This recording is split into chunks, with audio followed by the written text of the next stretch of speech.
శ్రోతలకు నమస్కారం. RK channel వారి కేఆర్ క్రియేషన్స్లో వారం వారం కథా స్రవంతి శీర్షికన ఉగాది కథల పోటీలో బహుమతి పొందిన ఈ కథతో మీ ముందుకు వచ్చేస్తున్నాం. మీ ఆర్కే ఛానల్ రామకిషన్ రావు గారు, మీ అరుణ చామర్తి ముట్కూరి. మానసిక విశ్లేషణ శిక్షణ కళాశాలలో ఆ రోజు చాలా హడావిడిగా ఉంది. సైకాలజీ ఎంఏ పాస్ అయిన వాళ్ళకి ఆ కాలేజీలో ఓ ఏడాది పాటు శిక్షణ ఇస్తారు. ఉత్తీర్ణులైన వాళ్ళకి డిప్లొమా లభిస్తుంది. డాక్టర్ అభిరామ్ నేతృత్వంలో నడిచే ఆ కళాశాల డిప్లొమా కూడా చాలా ప్రతిష్టాత్మకమైనదిగా భావిస్తారు, ముఖ్యంగా వైద్య వర్గాల వాళ్ళు. ఇంతకీ ఆ రోజు హడావిడికి కారణం 11 నెలల థియరీ క్లాసులు పూర్తయి కాలేజీకి సెలవులు ఇవ్వడమే. ఓ నెల పాటు ప్రాక్టికల్స్ చేయాలి పరీక్షకి కూర్చోవాలంటే. ఒక్కో బ్యాచ్ని ఒక్కో సంస్థకి అలాట్ చేస్తారు. నీలిమకి Helen Keller institute for the visually challenged సంస్థ అలాట్ అయింది. వాళ్ళని ఇంటర్వ్యూ చేసే వాళ్ళల్లో ఏదైనా డిప్రెషన్ ఉందేమో కనిపెట్టి ఉంటే దాన్ని మానసిక శాస్త్ర పద్ధతుల ద్వారా ఎలా దూరం చేయాలి అన్న అంశం మీద థీసిస్ రాసి సమర్పించాలి. గగన్ని చూస్తూనే ఒక క్షణం నీలిమ గుండె లయ తప్పింది. అతను అంధుడంటే ఎవరూ నమ్మరు. తెల్లని శరీరం, క్లీన్ షేవ్తో పచ్చగా మెరిసే గడ్డం, ఉంగరాల జుట్టు, కొనదేర్ల నాసిక, ముఖ్యంగా అందమైన ఆ కళ్ళు చూసిన వారెవరూ అతన్ని అంధుడు అనుకోరు. క్వశ్చనీర్ చేతిలో పట్టుకుని నీలిమ అతన్ని ఒక్కో ప్రశ్నే అడిగి సమాధానం రాసుకుంటోంది. జీవితంలో ఉన్నత శిఖరాలని అధిరోహించడానికి అంధత్వం ఒక అవరోధంగా మీకు ఎప్పుడైనా అనిపించిందా అంది నీలిమ.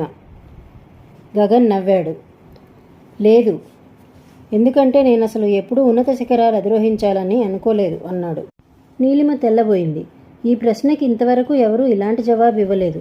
మీరు షాక్ అయ్యారు కదూ అన్నాడు గగన్ మళ్ళీ. నీలిమ ఆశ్చర్యపోయింది. కానీ పైకి మాత్రం మొండిగా గొప్పవాడు కావాలనే కోరిక కూడా లేకపోవడం గొప్పతనం కాదు, అకర్మణ్యత్వం, పిరికితనమును అంది. ఎందుకలా నా విషయంలో మీరు తీర్పులు ఇచ్చేస్తున్నారు? పుట్టిన ప్రతి ప్రాణి గొప్పవాడై తీరాలా? ఈ ప్రపంచానికి సామాన్యులు అక్కర్లేదా? నా మట్టుకి నేను నాలో ఏ లోపం లేకపోయినా మీరన్న ఆ శిఖరాలకేసి కన్నెత్తైనా చూసేవాడిని కాదు.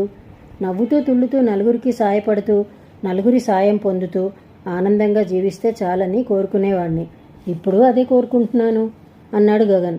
నీలిమ మనసులోనే అతని ఫిలాసఫీని అభినందించకుండా ఉండలేకపోయింది. మరి మీరున్న ఈ పరిస్థితుల్లో మీరు కోరుకునే ఆ ఆనందమయ జీవితం, నలుగురికి సాయపడడం వగైరా? గగన్ మళ్ళీ నవ్వాడు. ఎలా సాధ్యం అంటారు? దానికి సమాధానం ప్రశ్న జవాబు రూపంలో చెప్పడం కష్టం. మీకు నిజంగా తెలుసుకోవాలని ఉంటే నాతో కొన్నాళ్ల పాటు స్నేహం చేయండి, తెలుస్తుంది అన్నాడు. నీలిమ కంగారు పడింది. ఆమె ముఖంలో భావాలు చదివిన వాడిలా, మీరేమీ గాబరా పడకండి, నేనేమీ మీకు లైన్ వేయడం లేదు అన్నాడు గగన్ నవ్వుతూ. నీలిమ మొహం రోషంతో ఎర్రబడింది. క్షణాల్లో ఓ నిర్ణయానికి వచ్చింది. నాకు అలాంటి భయాలేం లేవు, ఓకే, ఈ క్షణం నుంచి మన స్నేహితులం అంది. అలా ప్రారంభమైంది వాళ్ళ స్నేహం. రోజులు గడిచే కొద్దీ నీలిమకి అర్థం కావడం మొదలుపెట్టింది. గగన్ ఒక విజ్ఞాన సర్వస్వం. బ్రెయిలీ లిపిలో ఉన్న గ్రంథాలేవి అతను వదిలిపెట్టినట్లేదు. ఏ విషయంలో అయినా అతని పరిజ్ఞానం చాలా సహేతుకంగా, మౌలికంగా ఉండేది. అంతేకాదు, అతను చాలా సున్నిత మనస్కుడు. నీలిమ తనకు తెలియకుండానే గగన్ వైపు ఆకర్షితురాలు కావడం మొదలుపెట్టింది. కానీ ఈ ఆకర్షణ దేనికి దారితీస్తుందో అని లోపల చాలా భయపడుతూ ఉండేది. ఒక అంధుణ్ణి భర్తగా వరించి చీకటి జీవితాన్ని ఆహ్వానించడానికి తనేమీ గాంధీ మహాత్ముడో మదర్ తెరీసానో కాదు. అయినా గగన్ సాన్నిహిత్యాన్ని వదులుకోవడానికి ఆమెకి మనసొప్పట్లేదు. వాళ్ళ స్నేహంలాగే కొనసాగుతోంది. నీలిమ మనసులో అలజడి కూడా దాంతోపాటే పెరుగుతుంది. సాధారణంగా గగన్కి తన వైకల్యాన్ని గురించిన టాపిక్ ఇష్టం ఉండదు. అయినా నీలిమని నొప్పించలేక ఆమె ఏదైనా ఆ విషయంలో అడిగితే జవాబిస్తూ ఉండేవాడు. దీనికి చికిత్స ఏం లేదా అని అడిగింది నీలిమ ఓ రోజు. ఎందుకు లేదు? కార్నియా ట్రాన్స్ప్లాంటేషన్, తిరిగి చూపు వచ్చే అవకాశం ఉందట. మరైతే నువ్వెందుకు ప్రయత్నించలేదు? కార్నియాకి డబ్బులమ్మే సంస్థలు ఉన్నాయేమో, నాకు తెలీదు. ఉన్నా కొనడానికి నా దగ్గర డబ్బు లేదు. ఇక ఉచితంగా ఇచ్చే ఐ బ్యాంకుల్లో పేరు రిజిస్టర్ చేయించాను. నా వంతు రావడానికి ఇంకో 50 ఏళ్ళు పడుతుందేమో అంటూ నవ్వాడు గగన్. నీలిమ నవ్వలేదు. టీవీలు వచ్చాక కూడా రేడియోని మర్చిపోని కొద్దిమందిలో నీలిమ తల్లి ఒకరు. ఆవిడ రోజు ఉదయం జనరంజనిలో పాటలు తప్పకుండా పెట్టుకుని వింటుంది. ఆ రోజు నీలిమ టిఫిన్ చేస్తుంటే రేడియోలో ఏవో పాటలు వస్తున్నాయి. శిలలపై శిల్పాలు చెక్కినారు అంటూ ఘంటసాల కంఠం హంపి అందాల్ని కళ్ళ ముందు బొమ్మ కట్టిస్తుంది. పాట మధ్యలో స్టకప్ అయిపోయి నా కనులు నీవిగా చేసుకుని చూడు, చేసుకుని చూడు, చేసుకుని చూడు అని వస్తుంది. నీలిమ చిరాగ్గా తల ఎత్తింది. పాట ఇంకా అలాగే వస్తుంది. నీలిమ తలెత్తింది. ఎదురుగా టీవీలో క్లాసిక్ బిట్స్ వస్తున్నాయి. భక్త కన్నప్ప ఒక కన్ను తీసి శివుడికి పెట్టాడు. మనిషి బతికుండగానే తన కళ్ళలో ఒకటి తీసి వేరొకరికి పెట్టాడు. ఇద్దరికీ చెరో కన్ను. హఠాత్తుగా నీలిమ మెదడులో ఫ్లాష్లా ఓ ఆలోచన మెదిలింది. అవును, తనెందుకని గగన్కి తన కన్ను అతని కన్నుగా చేసుకుని చూసేలా చేయకూడదు? ఇంత చిన్న ఆలోచన తనకి ఇన్నాళ్ళు ఎందుకు రాలేదు? ఎప్పుడో మరణానంతరం ఎవరో అపరిచితుడికి ఒక వ్యక్తి కళ్ళు ఉపయోగపడడం గొప్ప ఆదర్శమే కావచ్చు. కానీ అది ఈ జన్మలోనే తనకే ఉపయోగపడి తన జీవితంలోనే వసంతాలు విరబూయిస్తే తన సమస్యకి ఇంత చక్కని పరిష్కారం దొరికింది. శంఖం లాంటి అందమైన మెడ మీద ఉన్న అంతకన్నా అందమైన నీలిమ తలలో ఓ చురుకైన మెదడు కూడా ఉంది. ఆలోచనల్లో ఓ మెథడ్ కూడా ఉంది. ఐడియా రాగానే వెళ్ళి గగన్తో ఐ లవ్ యూ అనలేదు నీలిమ. వెంటనే డాక్టర్ని కలిసింది. అతనితో తను చేయదలుచుకున్నది చెప్పింది. డాక్టర్ విస్తుపోయాడు. అతని దగ్గరికి ఇంతవరకు ఎవరూ ఇటువంటి ప్రతిపాదనతో రాలేదు. మనిషి పోయాక కళ్ళు దానం చేయడానికే 190 అనుమానాలున్న సమాజంలో ఇలాంటి అమ్మాయిని చూడడం అతనికి కొత్తగా ఉంది. ఏమైనా డాక్టర్గా తన ఎథిక్స్ తనకున్నాయి. మీ ఆలోచన సరైంది కాదు అన్నాడు డాక్టర్ ఉపోద్ఘాతంగా. ఎందుకని?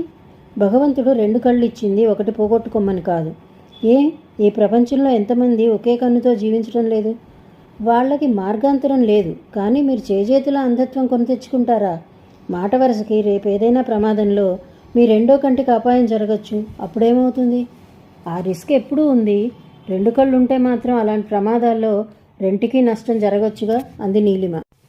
మనుషులు భగవంతుడు ఇవ్వని వాటి గురించి ఆయన నిందిస్తారే కానీ ఇచ్చిన వాటి గురించి విలువను గుర్తించరు. ఉదాహరణకి $1 మిలియన్ ఇస్తామంటే మీ 2 కళ్ళు ఇవ్వగలరా? ఇవ్వరు కదా. అంటే మీ కళ్ళు $1 మిలియన్ కంటే ఎక్కువ విలువైనవన్నమాటే కదా అన్నాడు డేల్ కార్ని. మీరేమో ఇలా అన్నారు డాక్టర్. మీరు ఉదహరించిన మాటలు ఈ సందర్భానికి వర్తించవు. ఎందుకంటే 1 నేను 2 కళ్ళు ఇవ్వటం లేదు. 2 అతను నాకు $1 మిలియన్ కంటే ఎక్కువే. ఏమైనా చూస్తూ చూస్తూ ఒక డాక్టర్గా ఇలాంటి పని నేను చేయలేను. నీలిమ తీయగా నవ్వి, పేషెంట్కి తెలియకుండా దొంగతనంగా అతని కిడ్నీలు తీసి అమ్ముకునే దేశంలో మీలాంటి వైద్యులున్నందుకు చాలా గర్వంగా ఉంది డాక్టర్. కానీ నేను బాగా ఆలోచించి తీసుకున్న నిర్ణయం ఇది. నా సొంత బాధ్యత మీద పూర్తి ఇష్టంతో ఈ పని చేస్తున్నాను నేను. ఇది లీగల్ కాదనుకుంటాను. పైగా ఎథికల్ కూడా కాదు.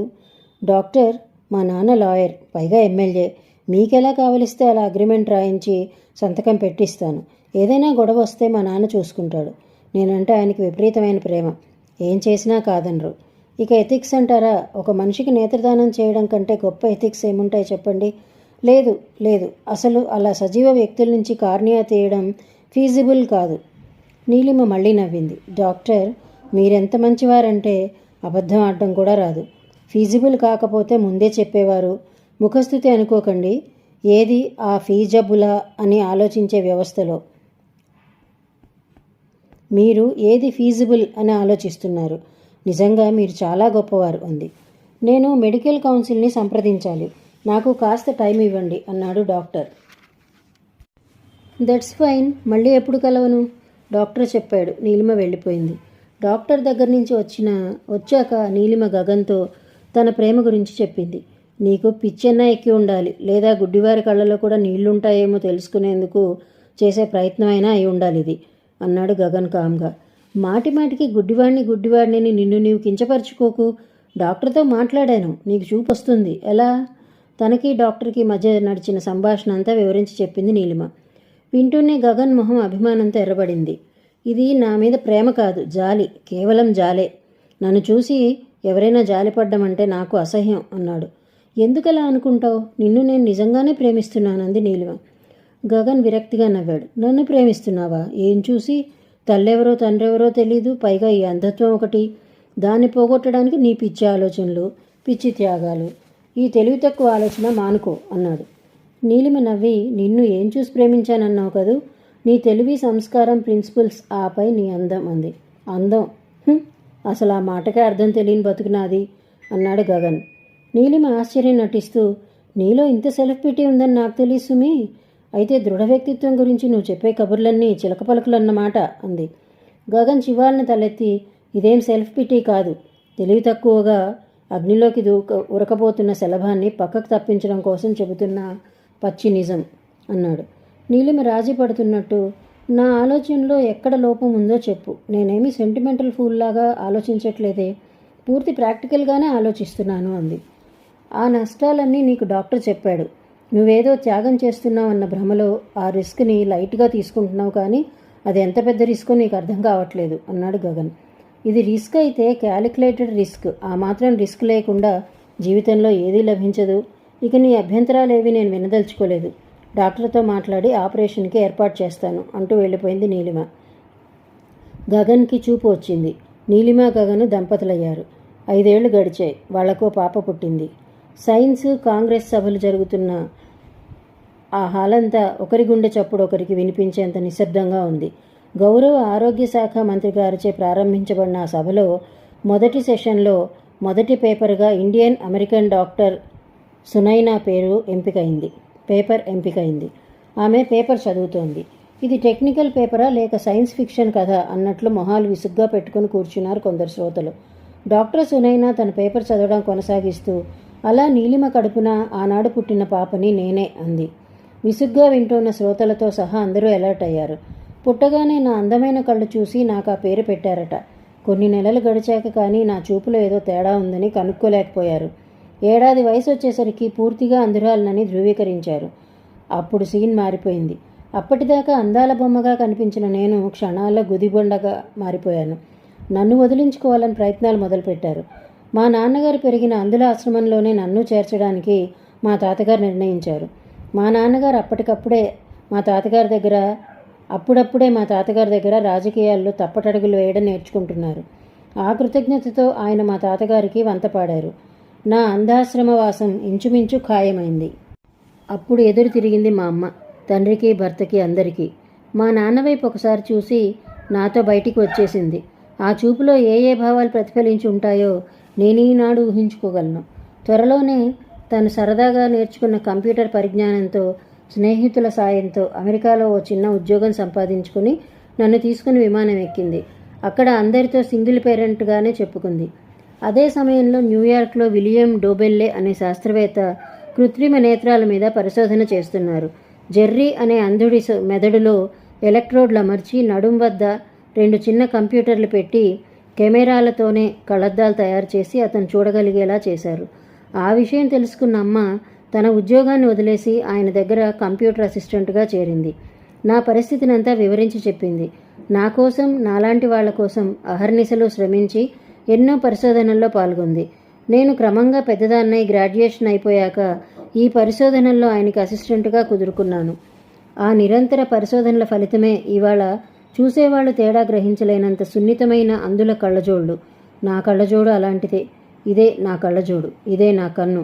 ఇప్పుడు దాని శాస్త్రీయ వివరాలు మీకు పవర్ పాయింట్ ప్రజెంటేషన్ ఇవ్వబోతున్నాను అని కాసేపు ఆగింది డాక్టర్ సునైనా. ముఖ్య అతిథిగా వేదికను అలంకరించిన ఆరోగ్య శాఖ మంత్రి లేచి, అంతరాయానికి మన్నించాలి, ఒక విషయం సభాముఖంగా మనవి చేయాలని లేచాను. డాక్టర్ సునైనా పరిచయం చేసే ఈ కృత్రిమ నేత్ర ప్రాజెక్టుని మన రాష్ట్రంలోనే ప్రారంభించమని ముఖ్యమంత్రి గారితో మాట్లాడి ఆ ప్రాజెక్టుకు అవసరమయ్యే నిధుల్ని మా శాఖ నుండి కేటాయిస్తానని తెలియజేయడానికి ఆనందిస్తున్నాను. నాకు ఈ సభలో చివరిదాకా పాల్గొనాలని ఉంది, కానీ ఇప్పుడే ముఖ్యమంత్రి గారి దగ్గర నుంచి అర్జెంటుగా రమ్మని మెసేజ్ రావడం వల్ల వెళ్ళక తప్పడం లేదు, సెలవు అన్నాడు. ఆ తర్వాత ఆయన డాక్టర్ సునైనా దగ్గరగా వెళ్ళి ఆమె తలపై చేయి ఉంచి ఆశీర్వదిస్తూ, చిన్నవారైనా మీరు సాధించింది అద్భుతం డాక్టర్, మీకు ఆయురారోగ్య ఐశ్వర్యాలు ఇవ్వాలని ఆ భగవంతుడిని ప్రార్థిస్తున్నాను అన్నాడు. డాక్టర్ సునైనా నవ్వి, అంత బిల్డప్ దేనికి నాన్న, నువ్వే నా తండ్రివని నేనెవరికీ చెప్పనులే అంది ఆయనకు మాత్రమే వినబడేలాగా. ధన్యవాదములు. మరిన్ని మంచి కథలను వినడానికి మా ఛానల్ని సబ్స్క్రైబ్ చేసుకోగలరు.